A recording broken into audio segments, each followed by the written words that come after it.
Assalamualaikum warahmatullahi wabarakatuh. Di sini kami dari kelompok 6 akan mempresentasikan materi tentang bea materai. Kelompok kami terdiri dari 6 anggota, yaitu yang pertama Anggi Arianto dengan NPM 1951010274, yang kedua Amanda Nur Azizah dengan NPM 1951010267, yang ketiga Yuliana Fitri dengan NPM 1951010237, yang keempat Ahmad Sopyan Mulyana dengan NPM 1951010255, dan yang kelima Anissa Amini dengan NPM 1951010277.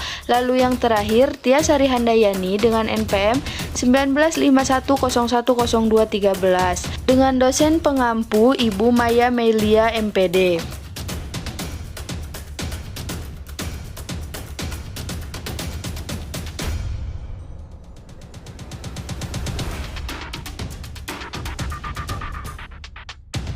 Di sini saya akan menjelaskan pengertian bea materai. Bea materai adalah pajak yang dikenakan atas dokumen berupa kertas yang menurut Undang-Undang Bea Materai menjadi objek bea materai. Dokumen yang dikenakan bea materai antara lain adalah dokumen yang berbentuk surat yang memuat jumlah uang seperti kwitansi dan dokumen yang bersifat perdata seperti dokumen perjanjian pembangunan gedung kantor dengan pengusaha jasa konstruksi dan dokumen kontrak pengadaan jasa tenaga kebersihan. Lalu adapun pengertian lain yaitu bea materai adalah pajak atas dokumen. Dokumen adalah kertas yang berisikan tulisan yang mengandung arti dan maksud tentang perbuatan, keadaan, atau kenyataan bagi seseorang dan atau pihak-pihak yang berkepentingan. Benda materai adalah materai tempel dan kertas materai yang dikeluarkan oleh pemerintah Republik Indonesia, atau bea materai dapat diartikan juga sebagai suatu pungutan pajak atas dokumen-dokumen berharga. Selanjutnya yang akan kita bahas yaitu tarif bea materai. Undang-Undang Bea Materai juga mengatur perubahan atas tarif bea materai. Untuk mengupas perubahan tersebut tidak dapat terlepas dari Peraturan Pemerintah Nomor 24 Tahun 2000 tentang perubahan tarif bea materai dan besarnya batas pengenaan harga nominal yang dikenakan bea materai. Terdapat 3 varian, yang itu yang pertama, tarif bea materai 3.000 dikenakan atas dokumen, yang kedua, tarif bea materai 6.000 dikenakan atas dokumen, dan yang ketiga, yang terbaru yaitu tarif bea materai 10.000 dikenakan atas dokumen merujuk pada Undang-Undang Nomor 10 Tahun 2020. Dasar hukum dan sanksi bea materai. Dasar hukum pengenaan bea materai adalah Undang-Undang Nomor 13 Tahun 1985 atau disebut juga Undang-Undang Bea Materai. Undang-undang ini berlaku sejak tanggal 1 Januari 1986. Selain itu, untuk mengatur pelaksanaannya telah dikeluarkan Peraturan Pemerintah Nomor 7 Tahun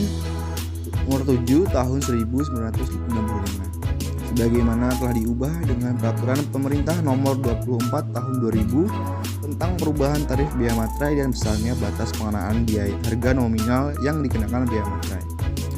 Adapun di samping Surat Edaran Pajak Nomor SE 38 atau PJ 1994 tentang penggunaan kertas bea materai dan kertas biasa bermaterai tempel. Adapun juga Surat Edaran Pajak Nomor SE 44 atau PJ.53 atau 1995 tentang cara pemateraian kemudian tanpa sanksi dalam masa transisi. Adapun yang ketiga, Keputusan Menteri Keuangan Republik Indonesia Nomor 104 KMK.04/1986 tentang pelunasan biaya materai dengan menggunakan cara lain. Lalu selanjutnya ada sanksi bea materai yang termasuk ke dalam tindakan melanggar, yaitu pemalsuan atau peniruan materai tempel, kertas materai, dan tanda tangan yang perlu untuk mengesahkan materai.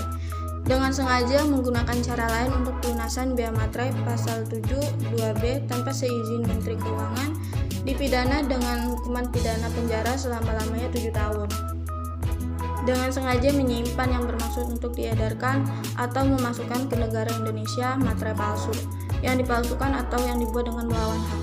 Lalu dengan sengaja menyimpan bahan-bahan atau perkakas-perkakas yang diketahui untuk meniru dan menghaluskan benda materai sanksi yang sesuai dengan keputusan pengadilan yang telah mengupayakan kepastian hukum, kurungan atau penjara sesuai dengan pasal 253 Kitab Undang-Undang Hukum Pidana KUHP. Pejabat pemerintah, hakim, panitera, jurusita, notaris, dan pejabat umum lainnya dalam tugas atau jabatannya tidak dibenarkan menerima, mempertimbangkan atau menyimpan dokumen yang biaya materainya tidak atau kurang bayar. Lalu membuat salinan rangkapan atau petikan dari dokumen yang biaya materainya tidak atau kurang dibayar.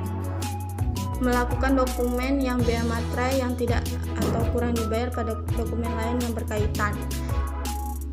Dan yang terakhir itu ada memberikan keterangan atau catatan pada dokumen yang ada materainya tidak atau kurang dibayar sesuai dengan tarif biaya materainya. Sanksi atau poin 1, sanksi administrasi sesuai dengan peraturan undang-undang yang berlaku, misalnya untuk yang berstatus pegawai negeri sipil itu dapat diberlakukan dengan PP nomor 53 tahun 2010. Antara lain yaitu yang pertama ada teguran lisan, teguran tertulis. Lalu yang kedua itu ada penundaan kenaikan gaji berkala atau pangkat, dan yang terakhir itu ada pemberhentian. Lalu selanjutnya yaitu saat terutang bea materai dan cara pelunasannya. Yang pertama, saat terutang bea materai. Saat terutang bea materai ditentukan dengan mengacu kepada pembuatan dokumen, penyelesaian dokumen, penyerahan dokumen, penandatanganan, dan penggunaannya. Pasal 15. Saat terutang dokumen yang dibuat sepihak. Saat terutang dokumen yang dibuat oleh lebih dari satu pihak, dokumen yang dibuat di luar negeri. Yang kedua, cara pelunasannya bea materai. Pelunasan dengan menggunakan benda materai dan pemateraian dengan menggunakan cara lain. Implementasi. Berdasarkan hasil pemeriksaan atas laporan pemungutan bea materai, ditemukan 15 dokumen objek pemungutan bea materai milik PT Sinar Piolet dengan rincian sebagai berikut. Yang pertama, dokumen telah dipungut dan disetorkan ke kas negara. Kedua, dokumen tidak dipungut dan tidak disetorkan ke kas negara. 5. Dokumen telah dipungut tetapi tidak disetorkan ke kas negara. Dan 7. Dokumen tidak dipungut dan disetorkan ke kas negara. Hitunglah bagaimana sanksi administrasi yang dikenakan atas kasus PT Sinar Piolet di atas. Jawabannya, berdasarkan data tersebut, pengenaan sanksi administratif adalah sebesar 100% atas dokumen yang tidak dipungut dan tidak disetorkan ke kas negara dan dokumen yang telah dibuat tetapi tidak disetorkan ke kas negara. Sedangkan atas satu dokumen yang telah dipungut dan disetorkan ke kas negara dan 5 dokumen yang tidak dipungut tetapi disetorkan ke kas negara tidak dikenakan sanksi administratif. Dengan demikian, perhitungan dalam surat ketetapan pajak kurang bayar SKPKB adalah sebagai berikut. Bea materai terutang sama dengan 150.000. Biaya materai telah disetor 1 kali 10.000 sama dengan 10.000, 5 kali 10.000 sama dengan 50.000, ditambah 60.000, dikurang bea materai kurang disetor sama dengan 90.000, sanksi pasal 11 ayat 3, 100% dikali 9, dikali 10.000 sama dengan 90.000, ditambah biaya materai yang masih harus dibayar sama dengan 180.000. Jadi, bea materai yang harus dibayar oleh PT Sinar Piolet adalah 180.000, referensi Undang-Undang Nomor 10 Tahun 2020. PT Angin Ribut memiliki dokumen rata-rata 100 buah per hari yang harus bermaterai. Perusahaan ini biasanya menggunakan mesin teraan untuk mempermudah pelunasan bea materai. Apabila perusahaan ini lupa memateraikan satu dokumen yang merupakan tagihan untuk kliennya, yang nilai tagihannya untuk masing-masing dokumen sebesar Rp1 juta, dan dokumen tersebut telah digunakan, berapa biaya materai yang harus dibayar PT Angin Ribut berikut adalah sanksinya. C. Jawab. Diketahui bahwa dokumen yang belum dimaterai ada 100 buah. Dokumen bea materai terutang untuk satu dokumennya yaitu Rp6.000. Lalu bea materai terutang ada 600.000. Sanksi ada sanksi 200%, ada 1.200.000. Untuk mendapatkan hasil bea materai yang masih harus dibayar yaitu dijumlahkan, maka hasilnya adalah 1.800.000. Tuan Brojo sebagai seorang pengusaha dalam bulan Maret 2003 memiliki transaksi sebagai berikut. Pembayaran gaji karyawan dengan masing-masing karyawan memperoleh Rp1.000.000. Membayar utang kepada supplier atas pembelian 100 buah balok kayu dengan masing-masing balok seharga 150 juta. Membayar pajak 750.000. Transfer intern bank untuk membayar kuliah anaknya di Jogja yaitu Rp1.000.000. Membuat akta PPAT atas pengalihan tanah milik Pak Suhbrojo Cirebon. Bagaimana pelakuan bea materai atas dokumen-dokumen di atas? Jawab. Dokumen gaji merupakan bukti pembayaran gaji kepada karyawan, bukan merupakan dokumen yang terutang bea materai. Dokumen pembayaran utang kepada supplier atas pembelian 100 balok kayu terutang bea materai sebesar Rp6.000. Dokumen pembayaran pajak tidak terutang bea materai. Dokumen transfer intern bank tidak kena bea materai.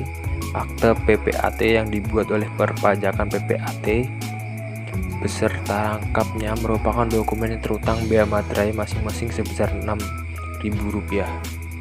Di sini saya akan melanjutkan materi dari Anggi Arianto yaitu tentang implementasi dari bea materai.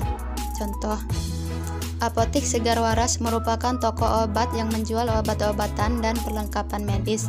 Apabila dalam bulan Januari 2021 terdapat beberapa transaksi di atas 1 juta yang tercatat dalam pembukuan Apotik Segar Waras sebagaimana transaksi di bawah ini yaitu: yang pertama, penjualan obat paracetamol sebesar 15 juta diberikan Dr. Rahadi kepada Apotik Segar Waras yang disertai bukti berupa kwitansi di mana transaksi tersebut menunjukkan bahwa telah lunas. Kedua, penjualan masker medis sebesar 6 juta diberikan Dr. Chandra kepada Apotik Segar Waras yang disertai bukti berupa kwitansi di mana transaksi tersebut menunjukkan bahwa telah lunas. Maka tentukanlah berapa bea materai terutang atas transaksi tersebut bila Apotik Segar Waras merupakan pemungut biaya materai. Jawab. Berdasarkan ilustrasi di atas, Apotik Segar Waras merupakan pemungut biaya materai. Adapun kewajiban dari pemungut biaya materai adalah memungut biaya materai atas transaksi dengan nilai di atas 5 juta. Nilai dari bea materai yang berlaku sejak 1 Januari 2021 adalah Rp10.000 sebagaimana diatur dalam Undang-Undang Nomor 10 Tahun 2020 tentang bea materai. Dengan demikian, transaksinya adalah sebagai berikut. Transaksi Apotik Segar Waras dengan Dr. Rahadi sebesar 15 juta. Transaksi Apotik Segar Waras dengan Dr. Chandra sebesar 6 juta. Maka pihak yang memungut adalah Apotik Segar Waras, yaitu mengungut biaya materai pada pihak pembeli yaitu Dr. Rahadi dan Dr. Chandra sebesar masing-masing Rp10.000. Sekian materi yang dapat kami sampaikan pada video presentasi kali ini guna untuk memenuhi tugas mata kuliah perpajakan. Jika terdapat sebuah kesalahan dalam penulisan maupun penyampaian, kami mohon maaf. Kami akhiri, wabillahi taufiq wal hidayah. Wassalamualaikum warahmatullahi wabarakatuh.